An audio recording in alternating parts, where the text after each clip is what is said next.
Hey kid, do you want to watch a movie that'll make you scared to travel anywhere? Why would I want to watch that? Because fish people!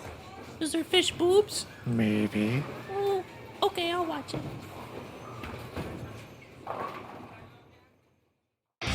You ready to talk some movies, Brennan? Yeah, okay. Well, let's go!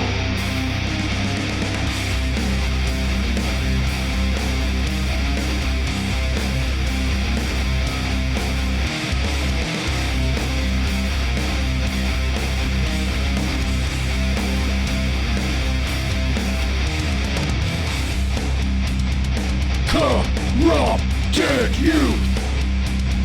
Corrupted youth! Corrupted youth! Corrupted youth! Hi, welcome to the Corrupted Youth Podcast. I'm Dan, I am Brennan. and we're a father and son duo that explores the latest blockbusters, classic genre films, and the schlockiest of Golden Age VHS rental store flicks. In what, Brennan? In spoiler-heavy fashion. Thank you. I'm glad that you picked that up and D1. finally started doing something around here. Started to carry my own weight. Well, you're a man now. Mm-hmm. Oh, yeah. So, let's just get right to it because I have no, special news or anything or whatever. We're just coming back from summer slasher camp. We're all groggy Mm-hmm. and just don't want to get back to the regular grind. Mm-hmm. Yeah. But we did pick out a really fun one today, We did. and I'm sure a lot of you will know by the title of the movie that we're covering, which is, Dagon. yep, 2001 Stuart Gordon extravaganza. Yeah. 2001, I couldn't tell. Well, that's when it was made anyway. I think it came out on home video in 2002, which is when I first saw it. And I actually own the very copy I first watched it on because I bought it. It's pretty cool. Yeah. Did you watch it on DVD? Yeah, I watched it on DVD. DVD. Yeah, I watched my copy last night, actually. I had to watch it with ads on Tubi. Oh, it was on Tubi? It was on Tubi. Oh, and the that's ads are really not that bad. Tubi is honestly a really good streaming service. Yeah, Tubi's pretty decent. I like Tubi. When I looked it up, it obviously took the keywords of Lovecraft and stuff and started recommending the other Lovecraft movies on there. Ooh. There's a movie called Call Girl of Cthulhu about a Cthulhu something or other prostitute, and the old ones want her for something, and it looks really bad. So Tubi also has a lot of schlock on it too. Oh, they've got some of the worst. Yeah. But yeah, if you're willing to kind of pick through things, they got good stuff on there. And it's free. Can't go wrong with that. Mm-hmm. Better than paying, I don't know, I think it was $3 to rent this. Yeah. $3 or $4 to rent it, and then $6 to own it on Amazon. Yeah. Because I was just I thought maybe you just rented it. No. Because I didn't see it come up as a recommendation that it would be free on Tubi. Mm.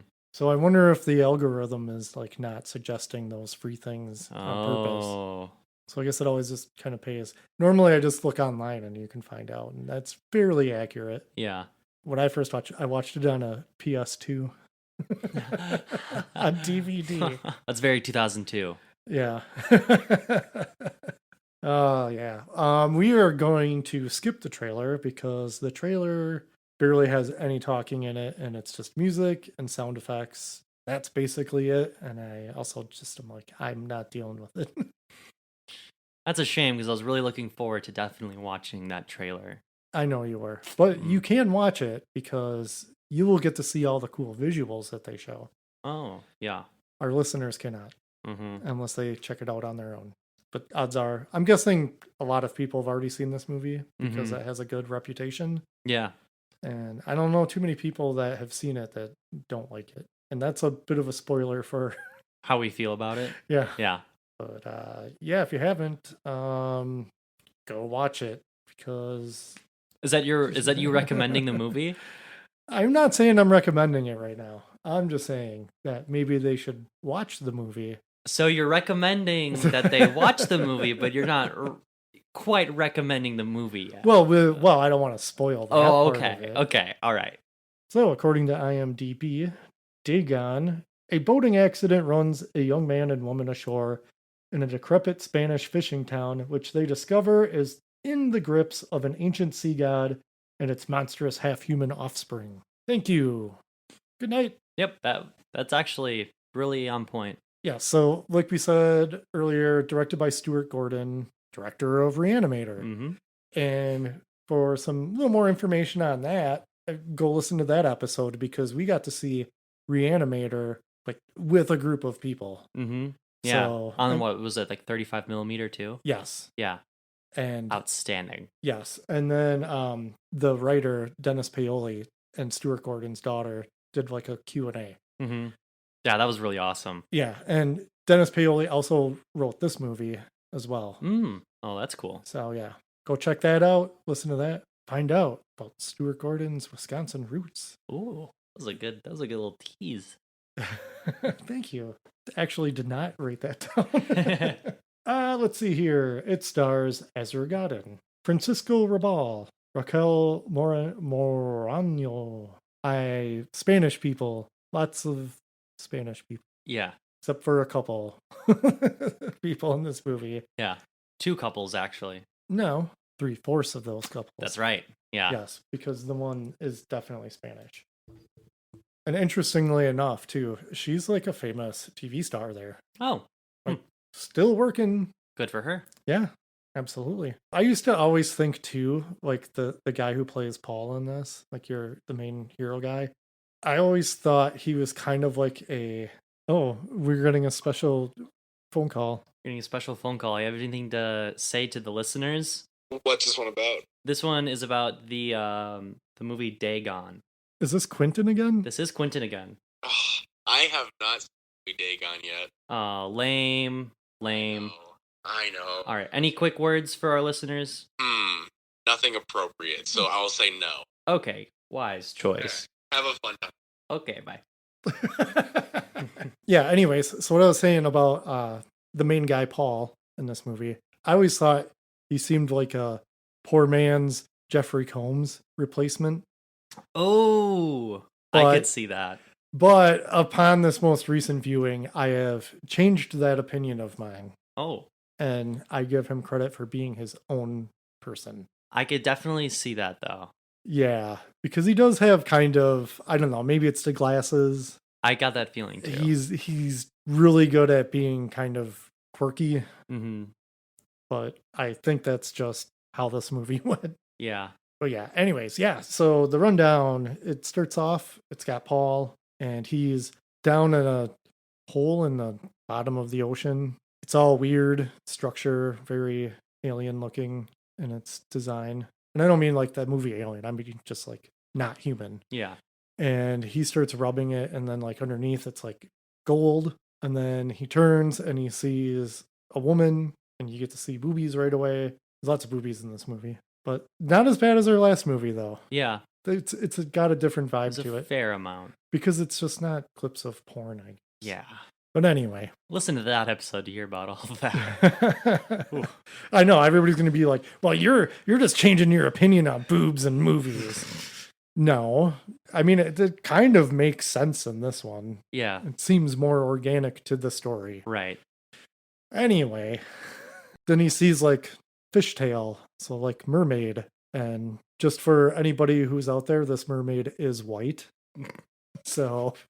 just in case that's important for you. Yeah, if that's a sore subject for you, rest assured.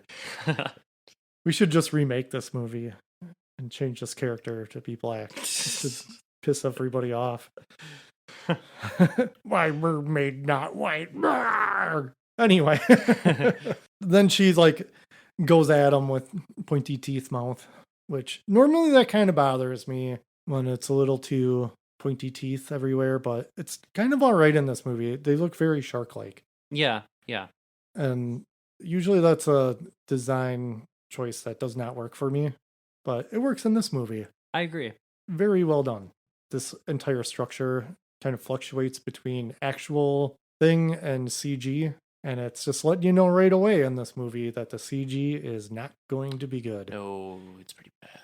All of it is bad. It's really bad. You just got to get past it. Yeah, yeah. So are the opening credits too were incredibly cheesy. I kind of liked them, but as far as fonts go, this is a very 2001 font. Was really bad. It's like one of the most 2001 fonts So I've ever dated. seen. It was very, very dated. People still like to use fonts like that too. Yeah. I see it all the time. Ugh. I'm like, even like the main menu font on the DVD. I can't remember the name of it, but I remember, man, back then that was a popular font. People are still using it to this day for things You know why that is? because they're creatively bankrupt. Yeah, and they can't be as cool as us. I should make you design the next logo. Ha! Come on. Write in the corruptedyouthpod@gmail.com if you'd like Brennan to design our next logo. We did just have another moment of font talk. We did. Mm-hmm. I'm surprised you brought it up. I thought about it. Yeah. I was watching it when I was. Yeah. I did not put font talk in the notes. Yeah, so that's just a nightmare, dream sequence, whatever. And the main character, Paul, wakes up. He's on a boat with his girlfriend, Barbara, and they're talking about how rich they are now because he did some computer something with stonks Don't and made a care. boatload of money, Yeah. I guess. It does not matter. So they're out on a nice little ride with their friends Howard and Vicky. And Howard, turns out, was named after H.P. Lovecraft. Oh, that's cool. Because Oh, his first did we name was even Howard. mention that this is based off of a short story by H.P. Lovecraft? Yes, he does have a short story called Dagon, but it's not actually Yeah. the story that this is based Yeah. on. This is based off of The Shadow over Innsmouth, which I did actually read. Not in preparation for this, surprisingly, though. I just recently read it. You did pick out this movie, though. I did pick up. Well, yeah, it isn't even my. Is it my month?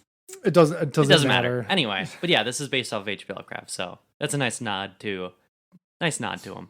And we can talk later too, if you'd like, about how well it compares. Yeah, I definitely do want to bring up some things from this movie.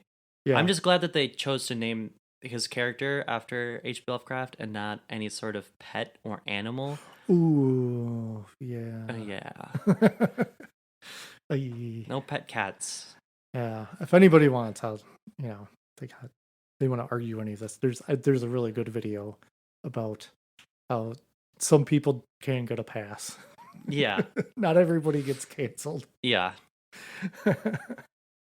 But anyway, a big storm ends up breaking loose, and Howard tries to steer the boat properly, but ends up running into a big giant rock. And his wife Vicky is down in the cabin and gets her leg squashed, and she's pinned because there's a big hole in the boat, and she's just there, just screaming and bleeding. Mm-hmm. And I do like all of this sequence, though. Me too. Because, man, she really sells the fact that her leg is pinned. Yeah, and it's very chaotic too. Mm-hmm. Especially with how fast things change. That storm comes out of nowhere, and the effect of the storm is really cool too. Oh, you actually like that effect? Yeah, I did. I did not. I thought it was cheesy, but I miss when you could have like cloud effects that were just like over the top. Yeah, cheesy. I mean, I guess I like it when they were just like dumping colored fluids in a tank. Yeah, using like how that. they did it back in the 80s and stuff. Yeah, That was this the best. wasn't quite like that. This was another bad. Yeah, that was also the CG golden composite. age of fake storm clouds. It really was. Yeah, See Ghostbusters. yeah. That's a good one. Mm-hmm. But anyway, what? Did you hear that? We've got the dogs in by us, so everything's probably going to be kind of stilted or like edited weird because there's lots of dog noises happening and they're distracting. Sorry, Mala. You're distracting. You're cute, but distracting. So the plan is that Howard's going to stay with Vicky, and then Paul and Barbara are going to take the raft into shore, get some help. And on their way, they end up bumping into something, and the raft starts leaking. Mm-hmm. And oh, Barbara starts to try to scoop out the water with her shoe. I thought that was pretty funny. yeah, and they end up like even dumping the motor and just paddling. And I like how Paul just has no idea how to row. Yeah. He's like trying to rig it up to the device on the raft. And I was Yeah. just like, no, dude. He's just a dumb stonks boy. He didn't do any outdoorsing. Yeah, I mean, clearly he's very nerdy Yeah. in this. And he had like a talk earlier too about the binary system. So Mhm. that kind of like it's a theme throughout this movie, Yeah. but I don't know. I feel it feels a little forced, I guess. I don't really get where any of that was going, if I'm being honest. I picked up on it every time they like dropped that theme. I think it was just his character, and that's just the way he thought. Oh. He tried to think very binary, but I don't know. He has to make split decisions throughout this entire movie. Yeah. And you can't tell me that he did not weigh more than one option in some of those Right, cases. yeah. Yeah. But they get to shore and they end up going to a church, and the iconography is certainly not Christian in there. Yeah. And they end up like creepy priest comes out, and they talk to him about like, hey, we need help and everything like that. So they end up like getting some super creepy pale fishermen, and the whole thing is like, well, only one of you can go back to the boat, but one of you has to stay here. And Barbara ends up staying behind, and Paul ends up going with the fishermen. But meanwhile, like on the boat, there's something in the water. So Vicky says, and there's like a weird oily black fluid floating around in the water while they're in there. And Howard tries using like a flashlight, and you're not going to be able to see through. I did not get that. Me neither. It's a weird decision, but then something's moving around, and he ends up like shooting a gun, and they're like, oh man, it's like they can hear it from the shore, apparently, even though it's a big loud storm. And they also keep mentioning too about like chanting or singing happening, and I did not hear it. Did you? You can barely hear it when they first mention it. Any other time they mention it, I did not hear it at all. I also did not notice, because I saw in the trivia that certain buildings had their crucifixes were replaced with that trident symbol for Dagon that was going around. I did not pick up on that. I didn't even notice it. That's a cool detail, though. Yeah, because anytime like you'd get like these shots, and it's like, sure, this place looks creepy because it's an actual Spanish village, and it's an awesome location. It's a great location. Because it looks pretty spooky because it's a storm. It's constantly raining in this movie. And that's another thing. Man, this must have been a pain to film. Actually, yeah, I brought that up when I was watching this, because I watched this with my roommate Lucas, and I was like, man, it must have just stunk to be this Paul guy, because you're just wet constantly. Every take, every shot, you're just wet. Yeah, all the time. And anytime he looks like they might have put a dry sweatshirt on him, because he's wearing this Miskatonic sweatshirt, which is great. Yeah. But and yeah, anytime he's got it on and it even kind of looks remotely dry, that dude's wet within like seconds. Yeah. But him and the creepy fisherman get out to the boat, and there's like nobody there. So they're like, that can't be good. And they head back. And then there's the whole thing with Barbara. Yeah, Barbara is just like, I don't know, she goes to the local hotel, and where there's like the creepy guy behind the counter. So everything just feels really off, and everybody's just weird and creepy. Yeah. And they had even noticed, like, I think maybe Paul noticed, or was it Barbara, that the one hand on the priest had webbed fingers. Yeah, I think that was Barbara. Yeah, that was a really cool detail. There's also the bit where Paul gets the fish hook in his hand when he gets on the boat. Oh, yeah. And he's got to pull it out. God, it was so gross for like no reason. Like, that's never a thing. That just put that in the movie. Yeah, that's just there for gross out value. Yeah. And to make everybody uncomfortable. But it helps with the mood of this movie. Oh, God, yeah. Yeah. It kind of sets it up. And so when Paul gets back, he ends up going to that same hotel. And this is where it starts to get kind of interesting, because Paul had mentioned about how his family or his mother came from Spain, but they never went back, and his father was from Spain, and so he doesn't know any Spanish, and so now he's just this American guy in this foreign country trying to communicate, and it's not going well for him. No. And it really ties into like some of the like the tropes of H.P. Lovecraft of the xenophobia Yeah. and like the fear of, other alien people. Mm-hmm. And it really comes out. This is when it starts like, okay, this is going to be like a whole running thing throughout this entire movie. Yeah. And it's there It is. the whole time. Yeah. Because he ends up going to his room and, he also finds Barbara's lighter, Mm-hmm. Isabel, because that's an important story detail. It is. Yeah. And I felt like it was like a video game where like, You pick like it a up. key item. Yeah, it's like in like a Resident Evil game or something. Yeah. Like you're gonna need that to like burn some random thing down to Yeah. do whatever. It's absolutely Chekhov's later. in this Definitely. movie. Yeah. I also liked how the guy working in the hotel had gills. Oh, Just yeah. very slightly had gills, and Paul kind of noticed that. Yeah, but he gets up to his room and it is so gross. Uh-huh. I mean, it's also like extremely European looking in a Mhm. way, or like just foreign. Like it's not, it's outdated.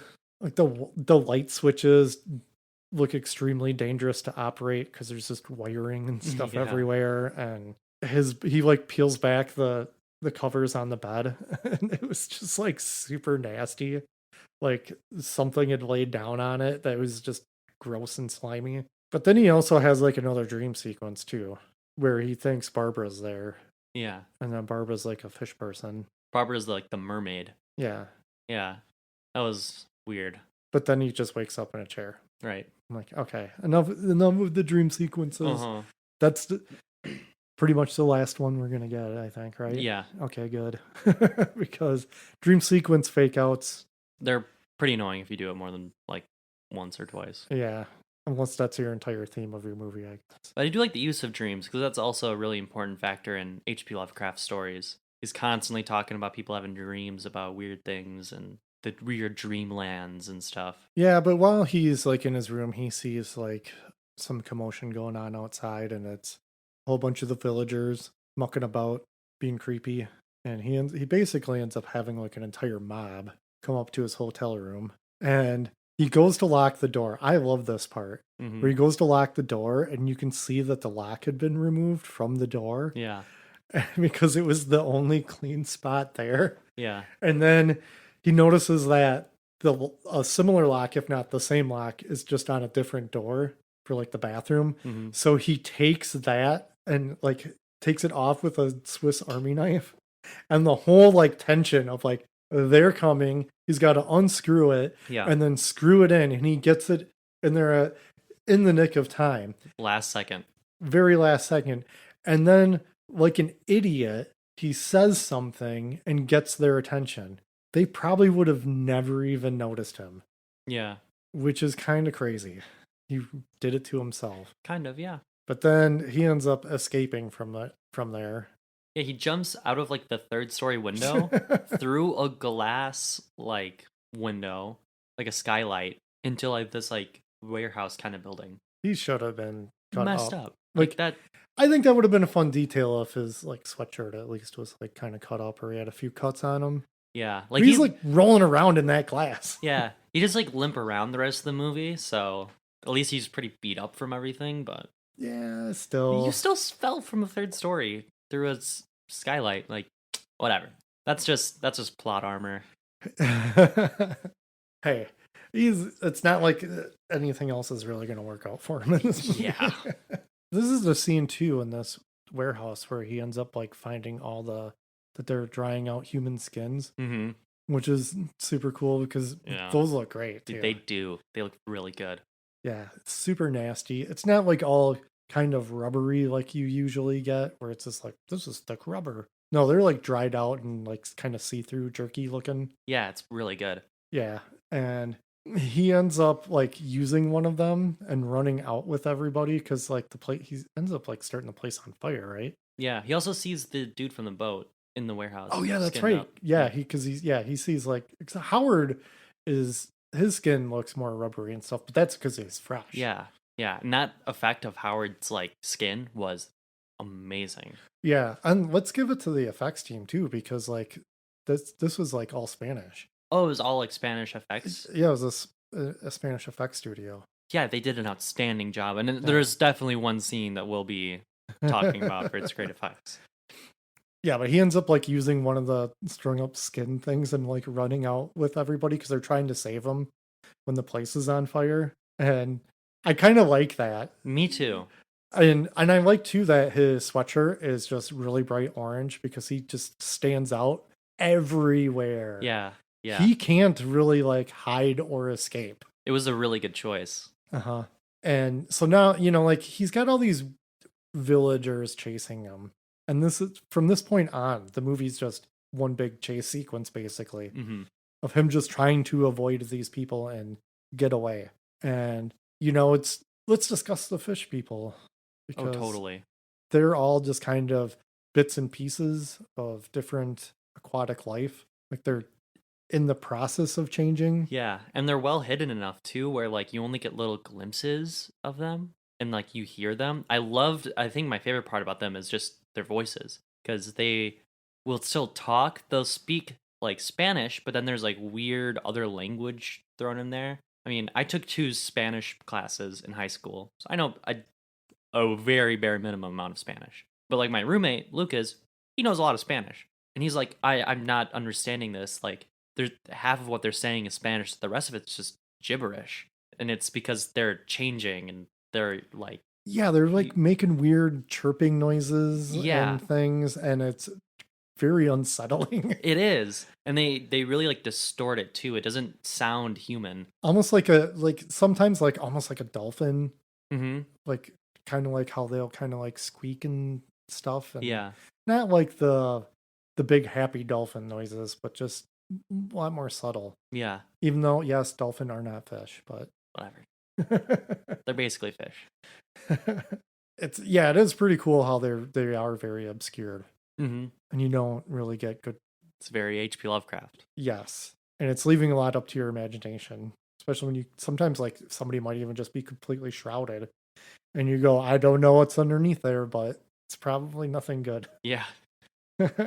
So as he's like running off, he ends up hiding underneath like some building, and there's an old man down there with like a weird cut or scar on his nose.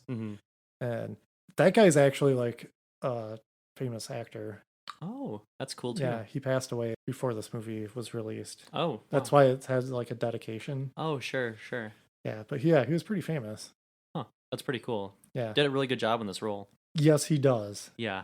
Even though he sounds like a good drunk old man. He does. Because I was like, half the time I should have turned subtitles on or something. I did turn subtitles on. Did you? I did, yeah. Yeah. Because, man, he's good though. He's a good grizzled old drunk man though. Paul ends up covering up his mouth and letting all the villagers pass by. There was that one that was like dragging itself past. Oh, it had no legs? Yeah. No little scooter? Yeah. That guy was great. And so while they're down there, he ends up telling the backstory of everything you need to know. And what I really liked about this is that it's a show and tell. Yes. Because it's just him narrating this entire history of the village and what happened. And then you get like all the flashback sequences of him as a boy and because it's a fishing village and they fell on some hard times. So then this one guy was like, hey, if we start praying to Dagon, things are going to get better for us. We're going to get a bunch of fish. We're going to get a bunch of gold. But, we got to ditch all this Christianity. And so the village is like, okay, we'll start like praying to Dagon. So they do. And they get like rewarded for it. More fish. Some gold even washes up on shore. And Ezekiel's dad is like, nope. We're chucking that back in the water. Yeah. We'll take the fish, but we are not taking any of this gold. Yeah. And then since everything's working out pretty good for them, they're like, well, all right, well, the heck with this Jesus guy. They smash everything in the church, throw it out, and everybody's just all about Dagon at this point. And that the one guy who suggested it, the one fisherman, he becomes like this gilded priest. And I was kind of surprised like they didn't have a guy like him later. Yeah. Me too. It was kind of a little bit of a disappointment. This is like kind of the only part where you see anybody like that, but Ezekiel's parents not really cool with ditching Christianity, and they're not really cool with the fact that Dagon all of a sudden kind of wants like, maybe you guys should like start giving me some blood sacrifices. So they end up being sacrificed Right in front of them. Yeah, that was a Tough. good throat slash. Too. Yeah, it was. That was really good. Oh yeah, that was really good. And yeah, so that's why Ezekiel drinks all the time. That's what happened to the village. And it doesn't seem very prosperous for them anymore, though. No. Because, and I wonder if that's part of like, I don't know. They never really get into it further and like why they're still doing it. I think they're just still trying to appease Dagon. Yeah, and they also want to become fish people too. Because once you become a fish person, you can live in the ocean forever. Like you just don't die. You become immortal. So I think part of it too is that they're all worshipping Dagon, becoming fish people so that they can just live in the ocean. Oh, okay. I didn't pick up on that. Yeah, it's kind of here and there, like hinted at. Like they just drop some lines like, oh, like you'll become immortal, like you'll just never die and stuff. And it's also what they talk about a bit in the book too. Oh, okay. Yeah, but I like how Ezekiel is just like, none of that. Yeah, and they don't mess with him because they think he's just crazy. Which he is. Which, yeah, to a degree. But I think he stays drunk too. Mm-hmm. So that, like, A, they won't mess with him. And B, like, they're not going to really want him around. Yeah. And, like, he's been pretty depressed for quite some time too, I'm sure. Probably his whole life. Yeah, I would think so. It's kind of a traumatic experience for any child to go through. Good casting too for young Ezekiel too. Like when it fades into his younger self. Yeah. Kind of a cheesy effect, but they line up really well. Yeah. Yeah. He also finds out that the village is in Boca. That's the name of the village. Paul wants a car, and Ezekiel tells Paul that there's only one car in the entire village, and that it's the mayor's car. So he's like, we're going to the mayor's house. And so when they get there, you see the mayor like walking out on some weird crutches, all covered up and probably very transformed at this point, but you don't get to see it, which is cool. Yeah. Yeah, I do like that part too because Ezekiel says that he's like more than ready to live in the ocean, but he's staying in the town to like be the mayor still. And he just hates him for that because he just wants him gone. Yeah, and Paul decides like he's going to hotwire this car, which like a dingus, he ends up like making the horn go off. Yeah. And I mean, Paul's kind of bumbling in a lot of ways, but also like, I don't know, he's under a lot of stress. He's pretty smart and like quick on his feet, but yeah, he sometimes just does not pull off whatever he's trying to do. Which is kind of great though for the movie. It makes him pretty human. Yes, and it also ramps up the tension a bit too. Mm-hmm. You never know when he's going to slip up. Yeah, and it's almost comical to a degree, and I think that was their intent, was to make him kind of comical. But yeah, he ends up going inside the mayor's house, where when he's running around and hiding, he comes to a room where there's a young woman in a bed, and once you know it, it's the same one from his dream from the beginning of the movie. There she is, hanging out in a bed, and she actually covers for him so he can hide out in there. And he's like, oh man, thanks. And then she's like, why don't you come on, come over here, like, let's make out. Yeah. Which he does. Yeah. Because he's just kind of like entranced by her. Mm-hmm. And mesmerized. But then underneath the covers, she's just got, instead of legs, she's just got two tentacles. Yeah. That just flop around. They're all crazy. You notice when he like felt her like gross gills? Ugh. Remind me of the Deep from The Boys. Oh. Yeah. She was like the Deep from The Boys. Oh, yeah. Well, maybe she liked that then. The guilt touching. Yeah. That was weird. Ugh. I don't know how to pronounce her name. Was it Uxia? Sure. Okay. I know that's how it's spelled anyway. Yeah. He does end up escaping. This isn't the part where the mayor gets him. That's later, right? Yeah. So he talks or makes out weird, gross. And then he's like, nope. And then he runs away. That's when he tackles the driver guy, takes the keys, and then drives off. And then there's a group of people, and he crashes, he runs, he fights the tentacle guy in the house. Yeah, so yeah, after the car crash, he hides out in a house where there's just like a boy in there. Yeah. Just a young boy, and he's like, oh, hey, like, finally, another actual human. And then the kid's just like rats him out instantly. Right away. And then the boy's dad comes in, and he's just this big meat dude with shark teeth and tentacle arms. Yeah. He was pretty cheesy. He reminded me of like a weird like monster from the 50s. I don't know, make a guy and give him tentacle arms. Yeah. But then like he ends up getting dunked in this gross toilet. Yeah. That was pretty gross. Oh man, that's really gross. Yeah. Like that's the thing. This movie too, like every set is disgusting. Mm-hmm. Like these people probably were a fine people at one point in time, but it does not look like they've decided to clean anything No. since Ezekiel was a boy, Yeah. because everything is just wet and gross. Which Paul takes out this like big hunkin' dude by like lightly smashing the cover of a toilet on his head. I thought that was pretty weak, that it would knock a guy out like that. I think you could. I mean, it You broke could, over his head. But he had like think about it, like the leverage to like hit backwards. Yeah, I guess. But whatever. Hey, Maybe he has fish head and it's weaker. that's a possibility. Maybe his skull is just like diffused at this point. Who knows? I mean, we can't say he's dead for sure. Mm-hmm. We don't see him later. No, yeah.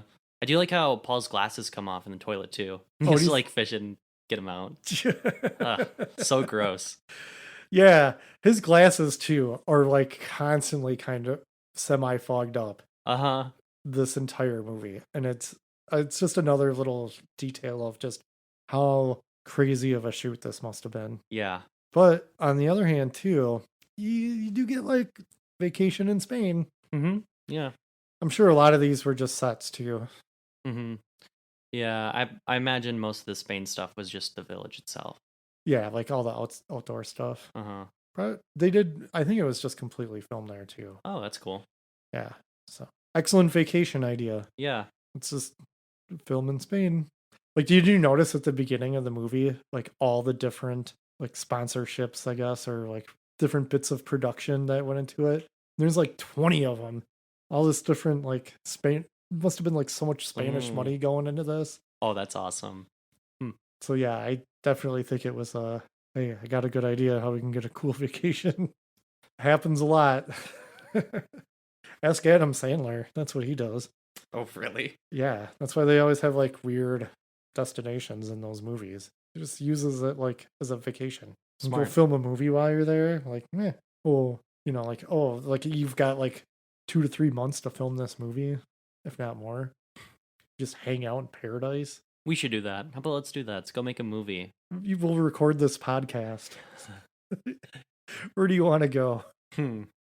Throw a dart at a map. Oh no, we're drowning in the Atlantic Ocean.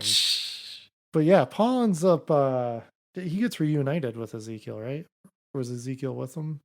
So he beats the guy with a toilet bowl. Mm-hmm. And as he's running out, he like finally escapes and boom, fishing net gets thrown over him. Yeah, he gets captured.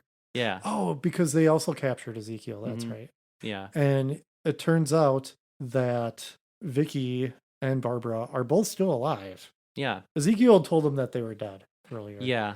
Which was weird, but I think that was probably just It was a safe assumption. yeah, it was probably good advice too of like, yeah, you should probably just leave. Yeah. Like you Just probably get shouldn't outta go here. don't go looking for people in this village. Just bail. And Vicky's got like stump leg now, and they sewed it up. And unfortunately for her, she's pretty hysterical because she knows she's pregnant with Dagon's baby because she got raped by Dagon. Probably not that great. She seems pretty messed up from that. Yeah, I don't blame her. And then her whole thing is like, I'm not dealing with this. You guys go do your thing, but I am not having Dagon's baby. Yeah, no Dagon baby. So she just 86s herself Mm-hmm. with a knife to the guts. Tough. That's a way to go. That's tough. Also guaranteeing that baby doesn't make it too. Yeah. Also, good acting on her part as well. Oh yeah. I Yeah. mean, for the small role that she had in this movie, she brings it, she really does. adding to the believability of this entire scenario Mhm. too. Of just, yeah, none of this is good. Yeah. This is terrible. Yeah, and that's when Barbara's like, if that ever happens to me, just kill me. Yeah. Don't blame her on that one. Do not either. But yeah. Oh yeah. Poor Ezekiel gets totally skinned. In one of the best special effects shots I've seen in a really long time. It's gruesome. Yeah. Really good. But you know what? The fact that he was praying to a Christian God the entire time it was happening was so BA. Oh, and when Paul joined in too. Yes. I love the fact that throughout all this crazy stuff that has happened to Ezekiel, he has still kept his faith. Like that entire time. After seeing his entire town just completely go under, and there being very clear and obvious evidence that this Dagon guy is pretty real and is a real god, the fact that Ezekiel like kept up with his faith is awesome. And that effect of him getting his face ripped off, so good. So good. Yeah. I think he might have been under a lot of makeup to begin with. So it probably made that a lot easier to pull off. Yeah, but I mean, the movie's dark enough, but also decent enough where his makeup looks really good. Looked really good. And this whole getting his face peeled off Oof. was ouch. Yeah. Had Not cool. my roommate Lucas all like squeamish. Me too. Like it was like good, but we were like, oh my god, this is such an amazing effect. But Uxia, like, she does prevent Paul from getting killed. Mm-hmm. And then is like, you know why I'm sparing you is because, like, you and I should totally get married. Mm-hmm. And I don't think Paul's he's too like, cool with it. no. I don't think he's cool with it. No. That's when he like grabs the two knives. Like really cool, like John Wick like kills the two guys trying to like hold him down, and like gets that priest guy and like stabs him in the gut. It's like, oh, this is what it feels like to die. Like, oh, like he was like really mad at him for killing Ezekiel. You could tell. Yeah. And There was a lot of anger in that. And the whole, like, you know, Howard's dead, Vicky's dead. Yeah. He's not going to allow Barbara to die. Uh-huh. He's not going to let himself die. He's certainly not marrying some girl with tentacle legs. Absolutely not. And I like when the priest falls over too, because like his guts kind of spill out. Oh yeah, just a little bit, but it was like enough. Like it felt very real. That was a nice little effect. Yeah, it seemed painful. Yeah, it did. But yeah, he kind of gets away, and then he's like, I still got this lighter. Just burn this entire place down. Yeah, I loved that. It's part of his plan because he's also got to save Barbara Mm-hmm. because she's up next. Yeah. To be sacrificed or raped or both. Yeah. To Dagon. Yeah, because that last baby did not pan out too well. Yeah, and he ends up. There's a secret passageway inside the church because he goes back there, and because he had heard the chanting, and this is one kind of where you can kind of hear it. Yeah, and ends up finding the secret passage, goes down underneath the church, and they've got like this big pit that leads down to the water, and they've got Barbara just naked and bloody and strung up above the pit, and they're gonna lower her down to whatever's gonna happen down there. Don't want to know. This is a lot of nudity on her part too. Yeah. And from what I was reading, it was her first nude scene ever that she ever did. And you had, and probably your only one because she's a TV star. Yeah. So can you imagine like having to go through that? Like that did not look like even fun to just act. Like you are just completely naked and having to be hung up by your hands. Yeah, it did not look very fun. No, it did not. But kudos to her. Yeah. And she did a good job acting that entire time too. Was she actually acting? Because man, they sold it. Yeah. Yeah. But also to quote Cinema Psyops, thank you, movie. Yeah. Because I'm not gonna lie. She's pretty foxy. I did not mind that nudity. Leading to a terrible situation. But definitely. If I had enough disassociation. Yeah. But instead of being creeps, we'll keep talking about the movie. This is where Paul comes in. Paul's ready for action. I love it too. He runs in, immediately just starts lighting people on fire. Oh yeah, there's Great. great flaming dudes. In Oh, this. such great flaming fishmen. Oh, Awesome. yes. But in all the commotion, Barbara just gets totally dropped into the water. She does. Yeah. And by the time Paul lights enough people on fire and cranks her back out of the water, Dagon did his work. yeah, she's covered in black goo. And she's just like, kill me. Just kill me. Dagon jumps out of the water and then eats Barbara. Not too sure as to like why that all happened. I don't know either. I think it's because like other stuff got thrown in too, maybe. Either way, Barbara dead. You just see like her arms hanging. Yes, just a couple of arms. Yeah. The good looking arms though. That's a good effect. Yeah, it was a really good effect.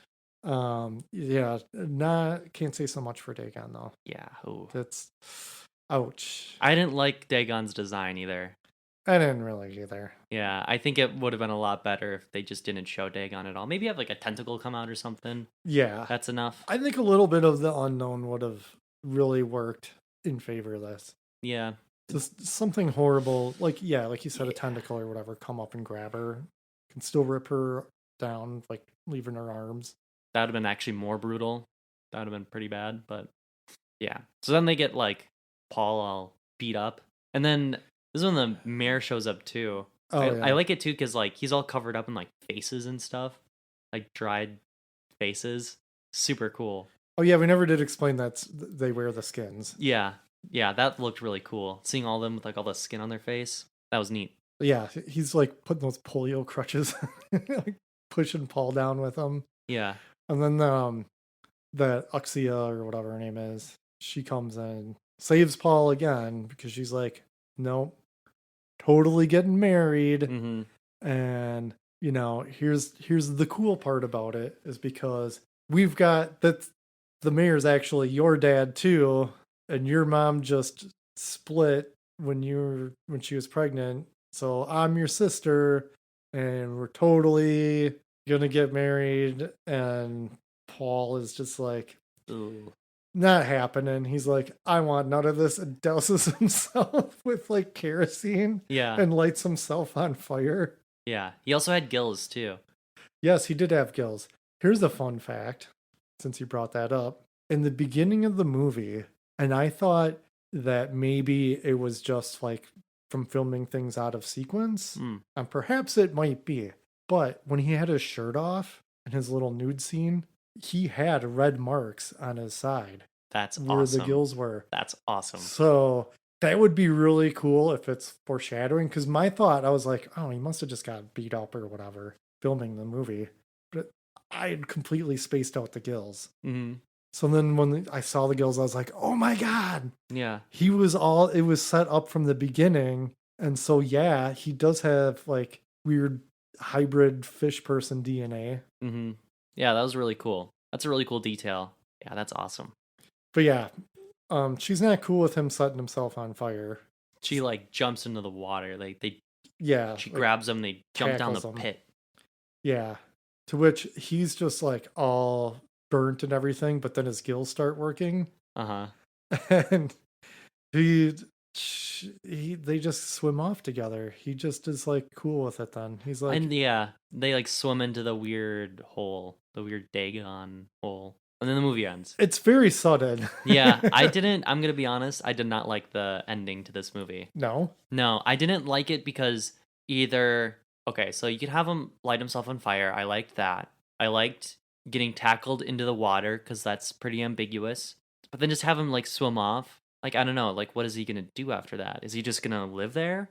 Is he going to go swim off, meet Dagon, see what's up? Like, I think he's just cool with it. That's the impression I get. That's just He's so like, weird because, well, I can just breathe underwater now, so like, all right, I'll go have weird fish person sex with my sister now. yeah, I thought that was really dumb because he went from I'm so not okay with this that I'm gonna light myself on fire to oh my God, I can breathe underwater. This is rad, cool. Yeah, Yeah, it was a weird ending. I don't know. She's like very interesting looking too, as just like a person. Like, Yeah, it's like that weird. Like, I hate to use the word exotic because what does that even mean? Right. Usually that means like, oh, not white or whatever. But I mean, she does look very just different. yeah, I think they did her makeup really well too. 'Cause Yeah. she's just like very unsettling at times. She's got like just those big eyes. Yeah, and it's like they're just uncanny in a way. piercing. Yeah.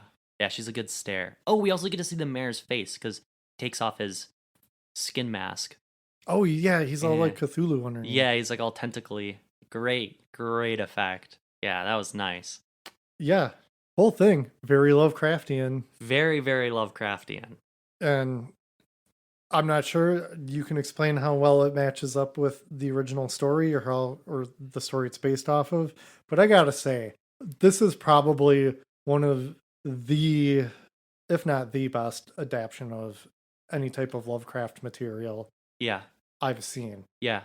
I will say the only thing, so I think this comes close to Color Out of Space. I might still give it to Color Out of Space, but I might not. Those two are really close in terms of like H.P. Lovecraft adaptations. I actually no, I'm gonna give it to Dagon.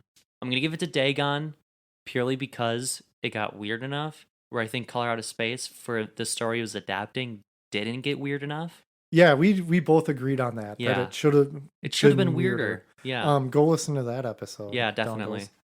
So in the short story, it's just one guy, and he's like some like research kind of guy, and he hears on his travels back to Arkham, which is always brought up in H.P. Lovecraft stories. I love that. On his way back to Arkham, he hears about this weird town from the locals of Innsmouth, and he hears about it, and like it's very taboo, and he's very intrigued by it. He hears like a weird story about how weird the people are there, so he takes like the one bus that goes there just to check it out because he's just curious. And the events kind of play out the same. He goes to a hotel, and that chase scene of him like unscrewing the bolt, that's all in the book. Oh, is it? It is, and it was one of my favorite parts. H.P. Lovecraft, he doesn't really write kind of like a chase scene like that, really.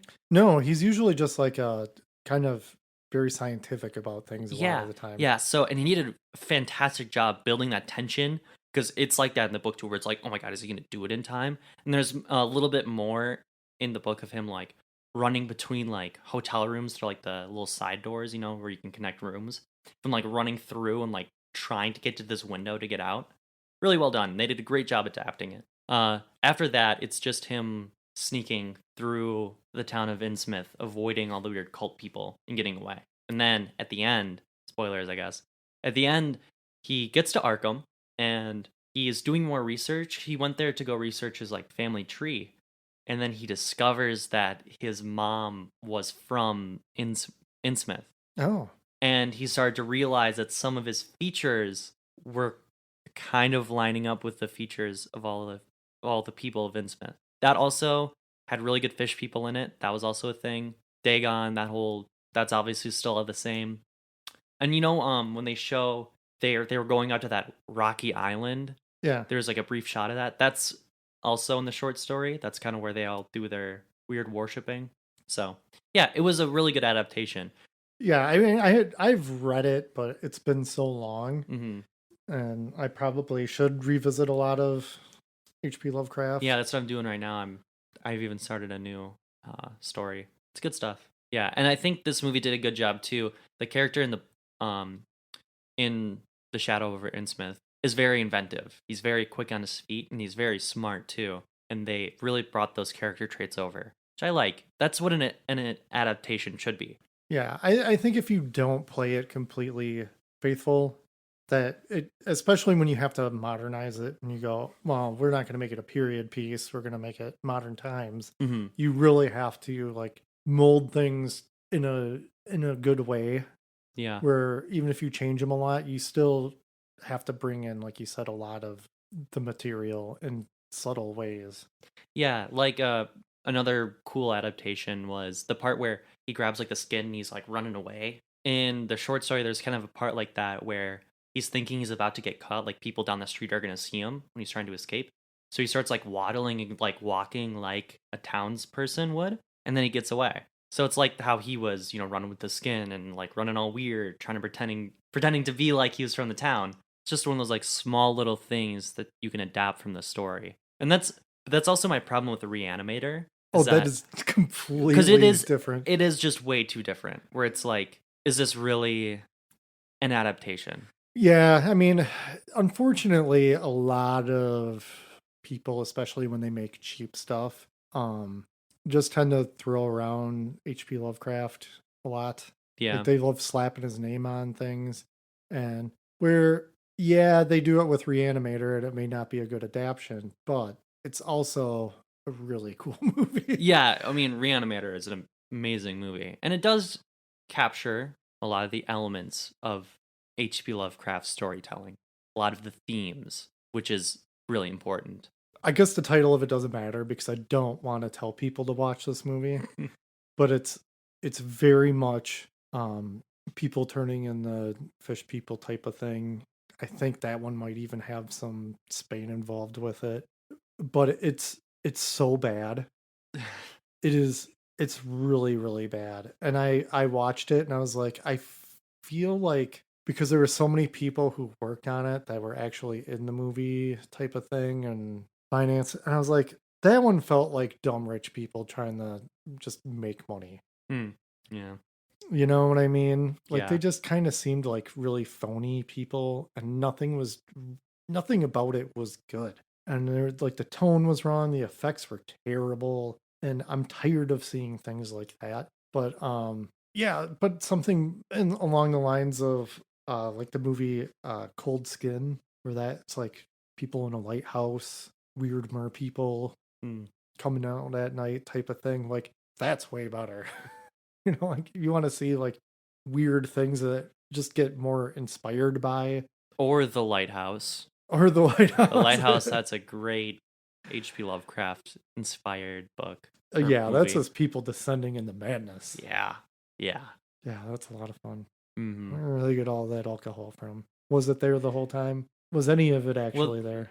Yeah, they end up well, because at one point the guy's like, "Oh, we have to go like dig up all these like rations," and they do, and it's just more alcohol.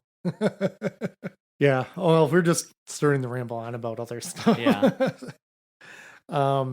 Yeah. So, movie rating and whether or not you'd recommend. Go for it, Brennan. This is a movie. I think this is a really good movie. I liked all the acting in it. I liked the bits of comedy. We didn't really bring that up, but there are some genuine like funny moments in this. Oh, sure. Yeah, there's some levity in this. Yeah, for sure. There was one part I had to go back and rewind. There's a part where they're hiding and like the priest just like peeks his head through the door and Paul just immediately punches him in the face, and it is so funny. I went back and rewatched it. My roommate and I, we were dying laughing off of it. I guess the only gripes I have with the movie, I actually really didn't care too much for like the cinematography. Not the cinematography, I'd give it to the lighting. They had really cool sets, and they had like all these like cool areas and great locations, great locations, but it just felt kind of flat. I don't know. Yeah, I get that. I thought some of the shots too were like too tight, and I don't know if they were like editing stuff out. Yeah, like maybe something might have gotten in the shot, so they were just kind of like gotta crop that all weird. Yeah, that's a good observation because it felt kind of off a couple times. I noticed it in a few spots where I was like, "What is going on here?" Didn't really feel. I don't know. It's like I don't know. I've seen enough Stuart Gordon movies where I'm like, yeah.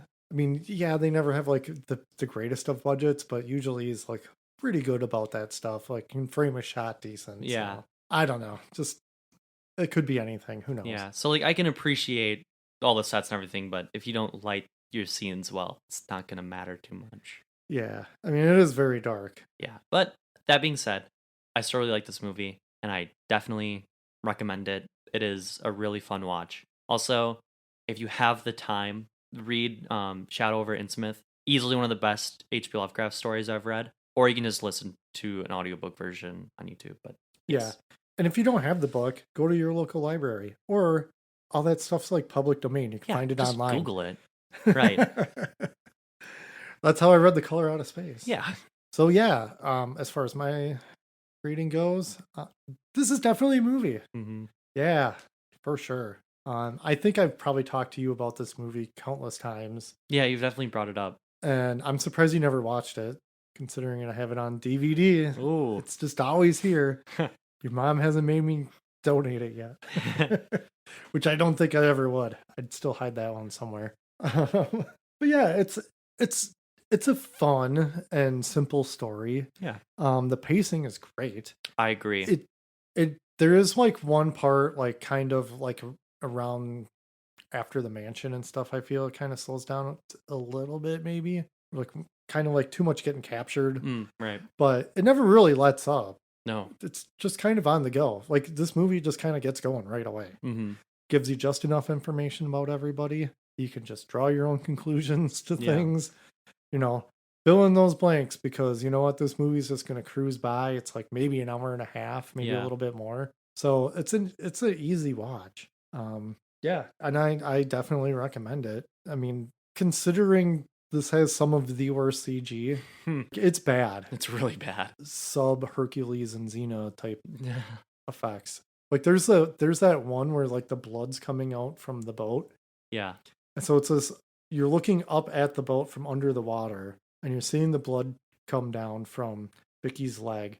But it's the way the water is moving next to the boat. Yes. Is so bad. bad. But I mean, I'll give them some credit. There's some American movies like on the Sci-Fi Channel that would not have gone through the trouble of making the water move like that. Mm-hmm. It probably would have been worse, but they don't use it too much. They use it sparingly. There's a lot of practical effects that more than cover up for it. Yeah, so like that whole part where that initial dream sequence where I said like she had the teeth. Mm-hmm. I forgot that the tentacles came out of her mouth too. Oh yeah, that's when he's in the hotel room. Oh, is it? Yeah. Oh. Yeah, and the gross tentacles come out. I saw that and I was like, oh. Yeah. This is just tough. It's tough to see. Yeah, you don't want to see it. Yeah. But to forgive a movie with such just bad CG in it and to go, it doesn't matter. Mm-hmm. You can totally make it. Like, I know I'm complaining about it, but you can look past it because the rest of it is so good. Yeah. There you have it. Dagon. Dagon. Yeah, so I got nothing else I'd want to add, so I guess we can just wrap it up. Visit our TeePublic store. All the cool fish people are getting t-shirts from there.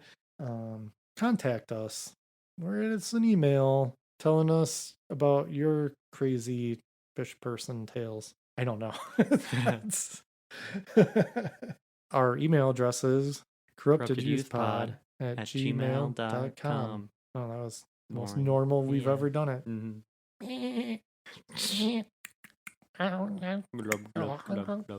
Visit the Dongle Den on Facebook. It's there. We're there. Sometimes I'm there. People are there. Well, yeah, you're not really there. Bring some memes with you too. Yeah. We like cool, fun movie memes. Yeah. Like that your mom posts stuff on there. Yeah, I like those. She doesn't watch a lot of the movies, but when she finds some pretty good stuff. Mm-hmm. Like I might have seen it before, but I'm like, go for it. It'll get some likes. Don't worry. Yeah. I was worried that she's not cool enough to post it. I'm like, you're fine. Yeah. Let's do it. Speaking of listeners, thanks to our listeners, the Dongles. That's you guys. Yeah, it is us. Oh, them. So we're also dongles. We are dongles. And a little thing here. We've got one of our past Haunt members is currently in the new Face of Horror competition or Face of Horror competition. I'll try to remember to throw a link in for everybody. For sure. He played the butcher at the haunt that we worked at, which is no longer around. It has been unfortunately torn down for a roundabout. But so sad. Yeah, he played the butcher for years. Outstanding job. Yes. So yeah, I'll put a link for Ryan's thing. Go vote for him. He made it past the first round of competition, and he was up against like two gals who were just posting on Instagram all the time. So yeah, listen to this, find the link, give him a vote because he's just a dude doing it. Yeah, he deserves it. This is a super nice guy too. Mm-hmm. And other than that, also thanks to our fellow podcasters for your support. And hang in there, dongles. Bye.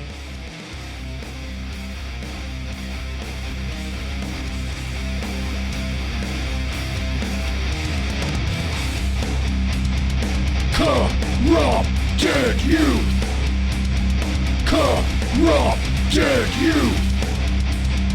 Corrupted youth. Corrupted youth.